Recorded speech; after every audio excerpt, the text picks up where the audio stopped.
Selamat malam Bapak, selamat malam teman-teman. Perkenalkan nama saya Maria Ermelinda Pontesa, kelas A semester 7. Di sini saya akan membuat video tugas ke-6 mata kuliah Sosiologi Terapan, NIM 1703030015,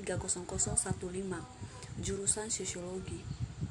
Yang pertama yaitu Sosiologi di usia internet.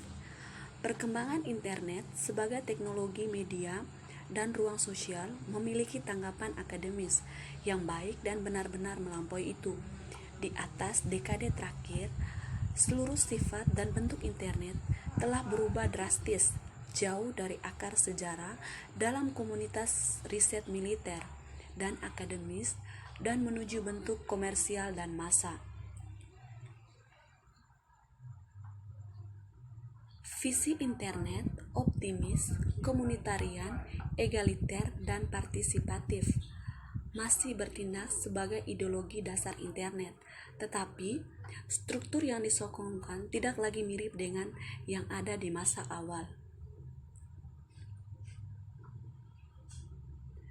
Demikian sifat keilmuan yang visi masa depan ini lebih awal penggemar dunia maya di dalam dan di luar akademi, terus mendominasi agenda penelitian sosiologis ke dalam.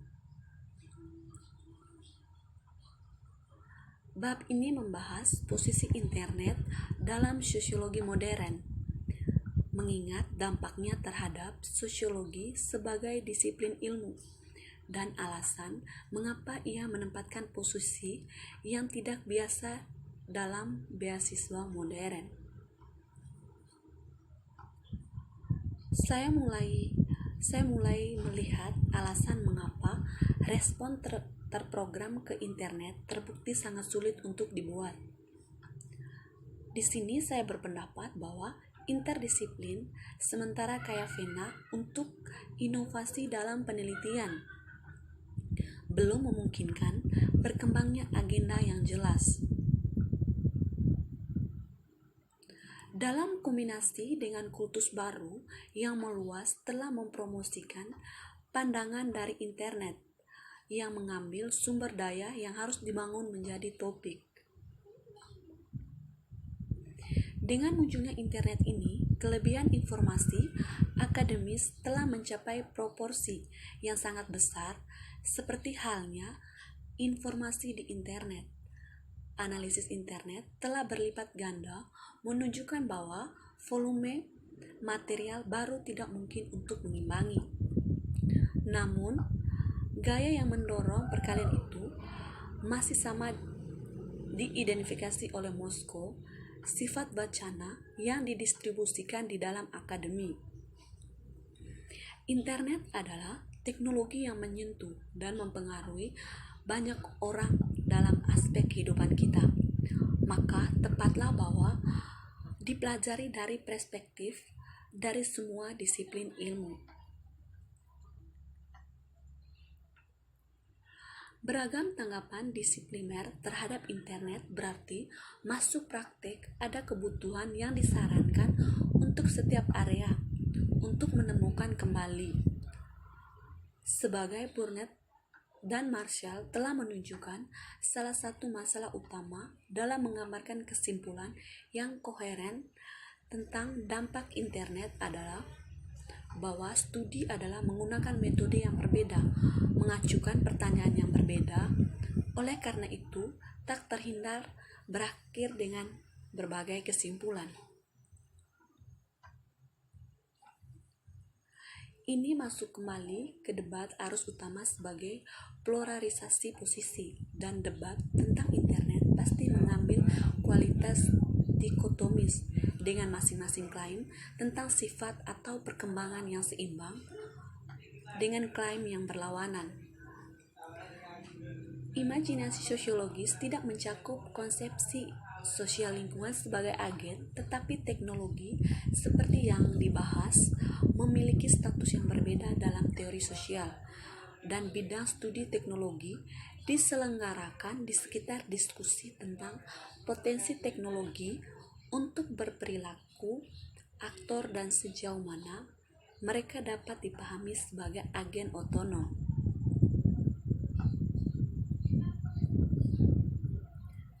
Jadi, cara kita untuk memahami internet, jenis lingkungannya, saluran atau hal yang kami pahami adalah yang pertama, diberikan sebelumnya penyelidikan sosiologis ke internet, mengarahkan jenis pertanyaan itu logis ditanyakan.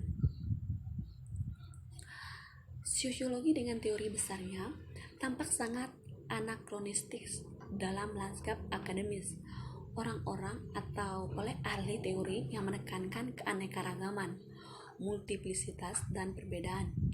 Sosiologi komitmen yang sama dipegang teguh di saat ini. Empiris dapat dibuktikan tampaknya kurang cocok untuk bertahan hidup daripada studi budaya. Komitmen terhadap virtualitas di mana ini dipahami sebagai media hubungan, kelenturan mereka, kecerdasan mereka, dan kemungkinan konstan pengaturan dan penataan ulang. Disinilah tempatnya sosiologi ditempatkan secara unik untuk memberikan solusi masalah dispersi disiplin, neologisme, dan definisi yang diimpor.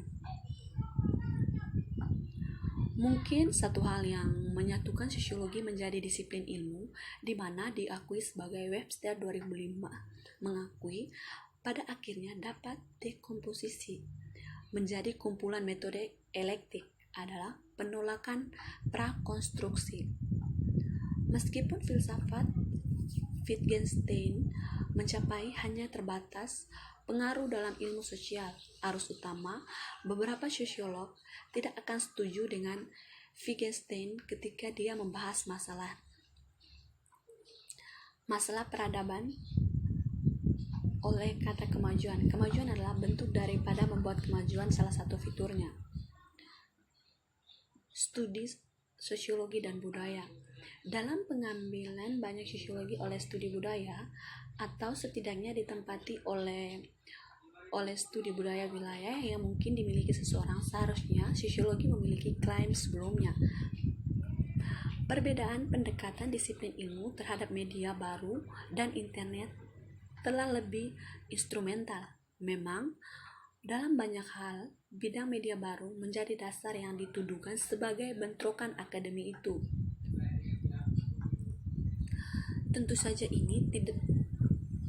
ini untuk melihat lapangan sebagai terstruktur oleh persaingan antara sosiologi dan budaya studi, di mana ini akan terlalu sederhana dan juga akan melebihkan perbedaan antara studi budaya dan sosiologi. Dalam kaitan dengan apa peran komunikasi dapat dipahami masyarakat dan faktor yang berperan utama dalam menetapkan komunitas ada, apakah dasar utama komunitas adalah nilai atau praktik atau kehadiran bersama, ataukah sejarah bersama atau mentalitas bersama.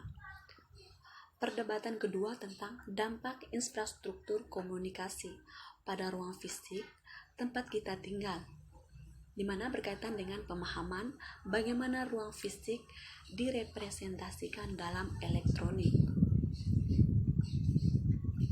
Demikian video yang saya buat. Atas perhatiannya saya ucapkan terima kasih. Selamat malam Bapak.